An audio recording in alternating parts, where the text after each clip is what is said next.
Hey everybody, Adam Savage in my cave alongside Matt Hobbs, and I'm bearing the lead, Matt, because we've had some robots in this cave before. Hi, buddy. But this is Wally! Dude! Matt, when did you start making Wallies? This looks like the business end of a long association. It has been. I think it was around 6 years ago when we started working on this guy. Dude, 6 years. How many different Wallies have you built at this point? This is number 2.5. Okay. And tell me some of his main features. He drives around, right? So he does move. Yeah, he can drive. He can spin.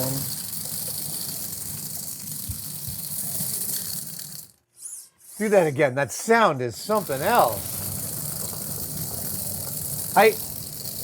Listen, I've made some robots and I've driven around some robots, but I've never heard a robot sound as authentic as that.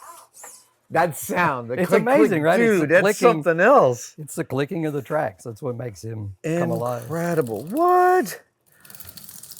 Hold on, I just want to see here. Oh, will you drive him around? Look at that.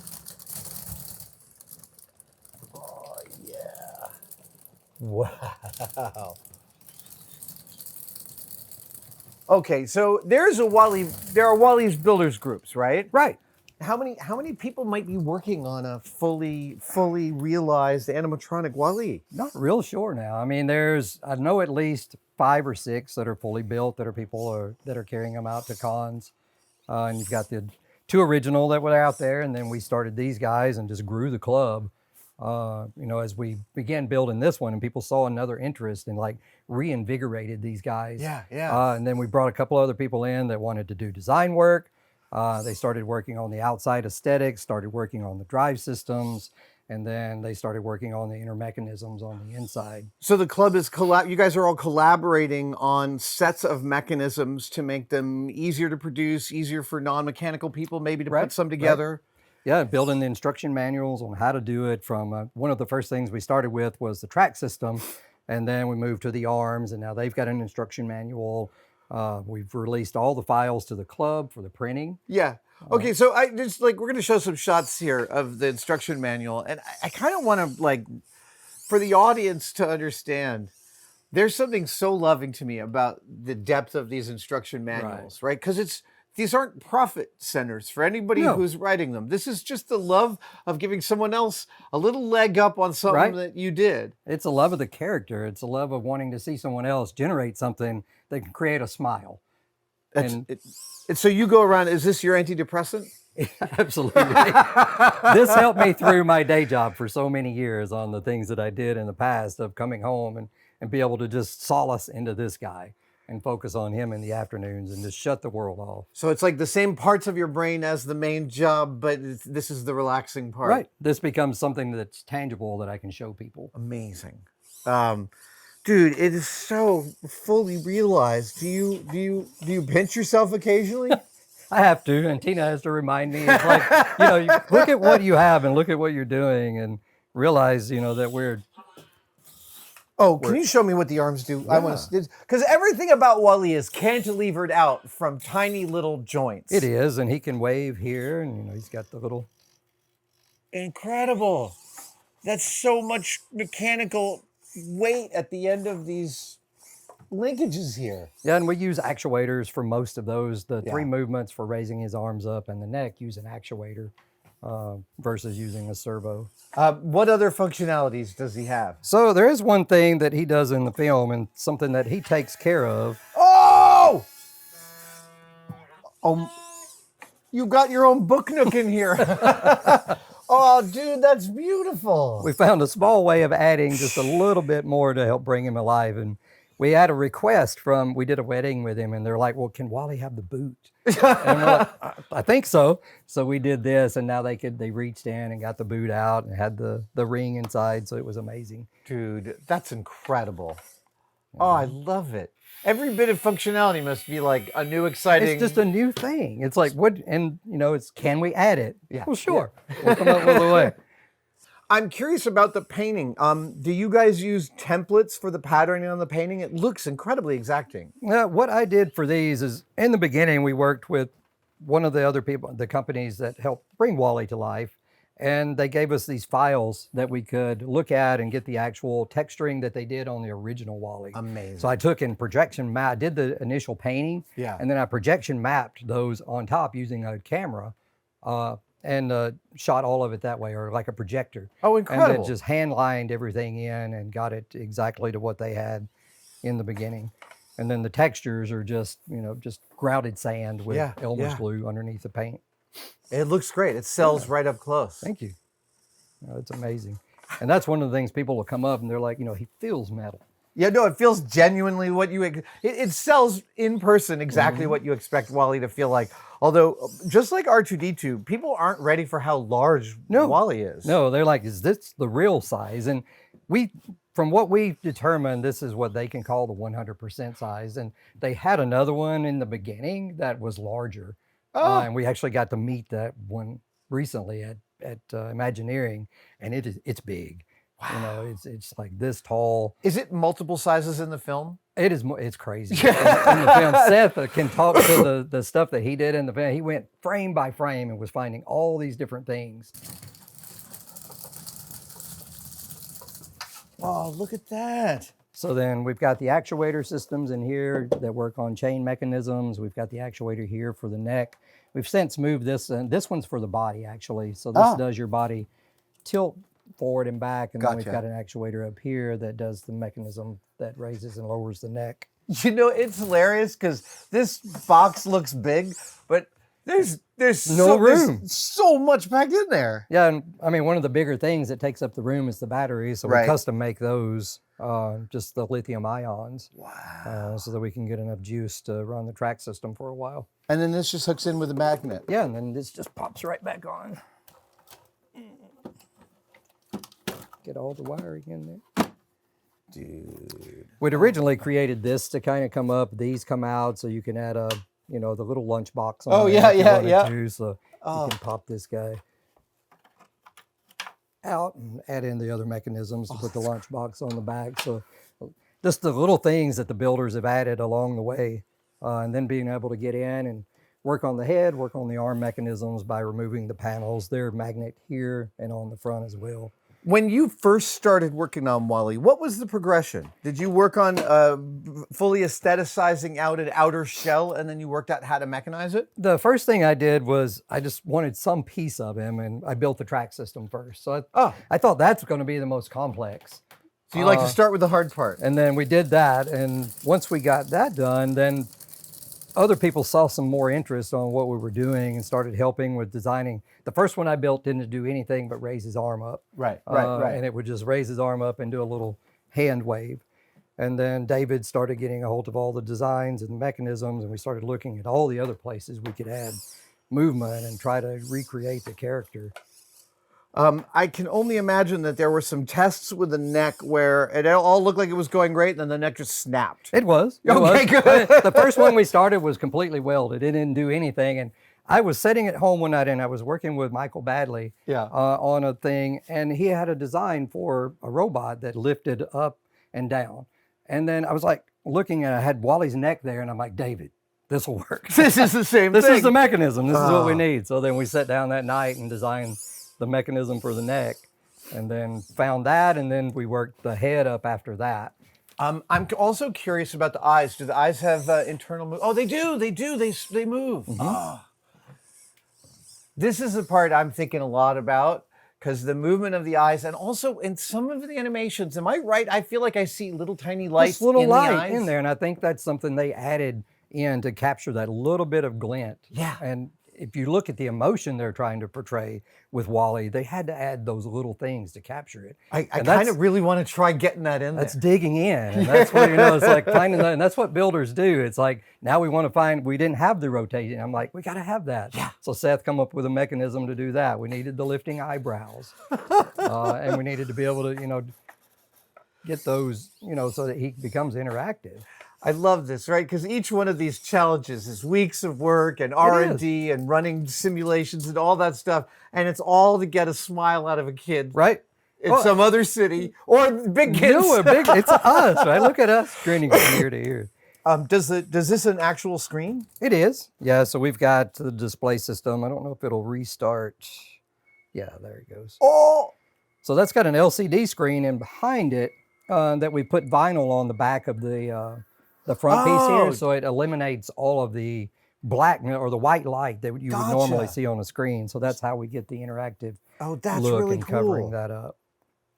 And then he's also got his little red light. So this kind of signifies when I've got the drive system on, and when I cut it off, then I you know know that he's safe or it's not. there and he's safe. You can lie some babies down around in front. the- He won't run over them. Hopefully not. Great. That would be bad. Sorry.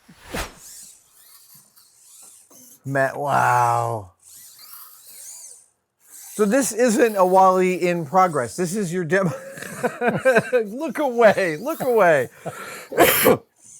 This is your demo Wally. It is.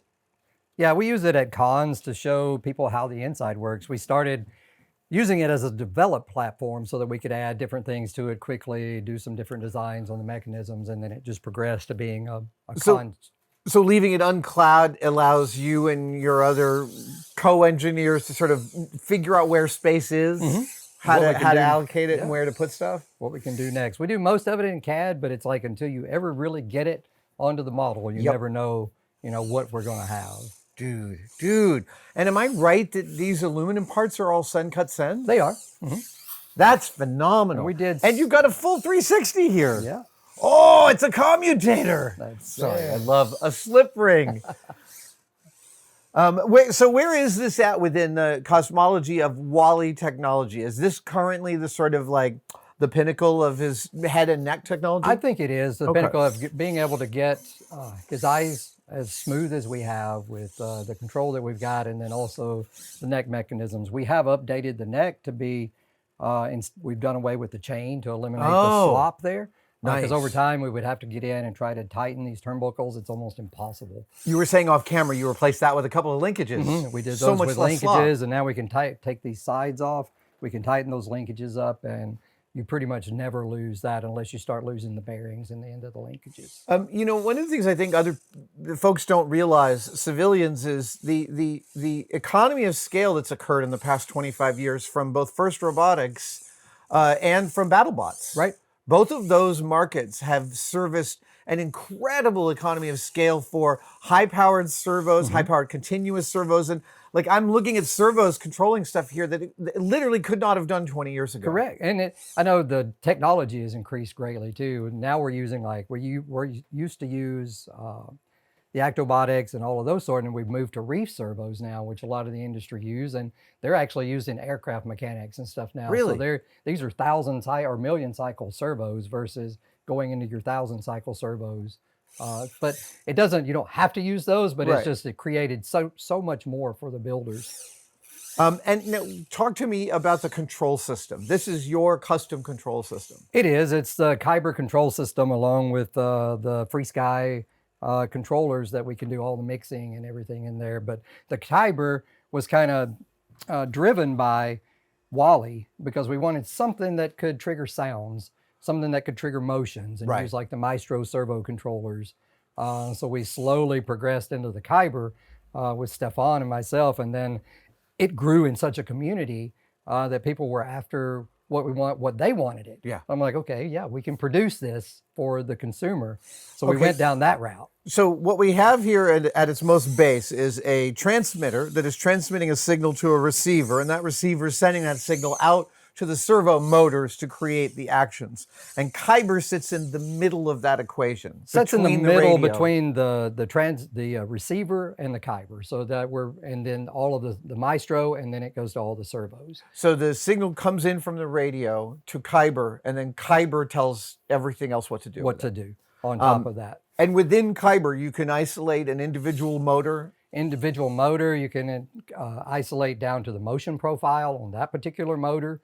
Now with the new update of the Kyber software. So when you say motion profile, how it ramps up and down, what its curves are. Exactly. So, and you can also associate motor movements with other motors and build scripts. We do a lot of that through the transmitter. We can do a lot of the mixing in the Free Sky, but then we can also go into the scripts, which I don't have running on this guy. Right. But that's where you build something that would actually do all of this motion, and then you could just hit a button and it would play those motions along with a sound or a song. And so I'd imagine then that one person could write one, and because a bunch of people are building Wall-E, they could upload it, and other people could use the similar actions? It becomes a little bit more difficult to do that because of the positioning of the servos. And So each Wall-E is going to be super individually built. Yeah, and they become a little bit different. And depends on the servos they use, the speeds they set them at. So it does get a little bit more complex once we start doing that. I'm sort of reeling here because this is an amazing moment in time. I'm looking at something that absolutely looks like it came out of Legacy Effects 15 years ago, right? That's a a great level compliment. of high quality, industrially produced parts to this marvelous end of a character. But this is all accessible to civilians now at such a fraction of that cost. Now with Send Cut Send coming on, with PCBWay, with JLG, with all of those that can produce all of these parts, I mean, we can build the CAD models. We can send this is all 3D printed, so it's 3D printed aluminum. So we wouldn't have been able to have done this. Yeah. To be able None to of those folks are sponsors of this video, by the way. We're just happy that they exist. They do. They're amazing. So you're also doing some 3D printed aluminum parts. Oh, the ball socket, right. Oh my gosh. And Dave and I dug into this so deep for, I don't know, it had to have been months to try to figure out what they were doing with the real Wall-E to get it to be like it is. And Dave come up with this mechanism on the inside that, you know, we can span off the push rods on the inside, which can, you know, help drive the servos. So then we can run those mechanisms off of the servos. Okay, so what is the next improvement? Where is the area you're like, I got to deal with that someday? So the next thing is it's the movement in the head. Oh, you want to get rid of that? There's this tiny little movement if he's driving, but it does bring it's free animation in a lot of ways. Yeah. But being the sticklers we are, we want to try to find the next thing, and Dave went back and redesigned these parts. We have thicker aluminum now. They're actually, these were Send Cut Send flat packed, so now we're machining these parts. Oh, because price has become so available. Right. And it's like, why not do it? I'm curious if, in the same way that 3D printers are able to use their own motor's backlash to eliminate the backlash, I'm wondering if you can build something like that. That goes into the kinesma and all of that side of stuff. So now you start anti-vibration movements that can eliminate those things. Or when he's driving, now you're using those servos to counteract that by using a gyro and feeling those movements. You can change and eliminate that. And Kinesma is a different piece of software. It is. That's running similarly to yours. Right. It's an add-on that we can, or it can be a standalone further down the road that now we can actually capture all of these movements. You still have to set everything up in the control system to get it where you want it. But then once you push the record button, it's recording everything. And it's getting every curve, every little. So you can take your puppeteering and get a performance right, and then just you have it. Yeah. Okay, I want to speak to like your average hobbyist out there who's watching this and is like, okay, I know how to order stuff from Send Cut Send, and I'm okay at CAD, but how much support am I going to find out there for these custom pieces of software? The community is great. Kyber has grown so big that now we've got the Discord channel, we've got Facebook, we've got several people that are helping manage that, and they're all doing this for free. They're doing it because it's fun. That's amazing. And they want to help other people. Corey has been really good. John has been amazing on just taking people, and Brian, Steve, they all will sit there and someone will ask a question and they'll pipe up before I even get a chance to answer. And someone in the community's already answered the question. Or they'll take the time with the individual and take the time to help them get it set up on the phone or through Zoom. That's amazing, Matt. And so I'm assuming that there are depending on what you're working on your Wall-E, there are groups of orders you can send out to Send Cut Send for some of these parts. There are the systems like for the arms, you can get all of the CAD and stuff's available for that. A lot of these neck mechanisms haven't been like fully released because we're just constantly iterating. And the time it takes to put that together, to get a kit together, to get all the parts, and by the time you do it, the people at the manufacturers have changed their parts again. Yeah. So then we have to go back and redesign it, which we did with the arms. Wow. To accept the new parts that are available now. But we're getting there. The neck mechanisms will be available soon. The body mechanism we're working on, we pretty much nailed this down. So now we'll be able to pack that up, and it's a very simple process. It's modular. You can put in the different arm systems. Oh, this no one has a way. belt. We've got another one that has chains. We've got another one that's going to use just straight motor-driven parts, using some cyclodal gears. Dude, so obviously, you know that I have some castings and some parts of Wally. I'm hoping you can give me some guidance and be my consigliere this year while I maybe finish my own Wally. Definitely. Dude. Always open to helping. He's such a beautiful character. He's so evocative. And he's not Star Wars. And I mean, Star Wars has had such a monopoly on great robot characters that Wally stands out as a really amazing outlier. There are so many people that I've got so many stories of the people that meet him at the cons. It's unreal that the emotion this guy can portray. Yeah. And the connection that he has with autism, it just baffles me.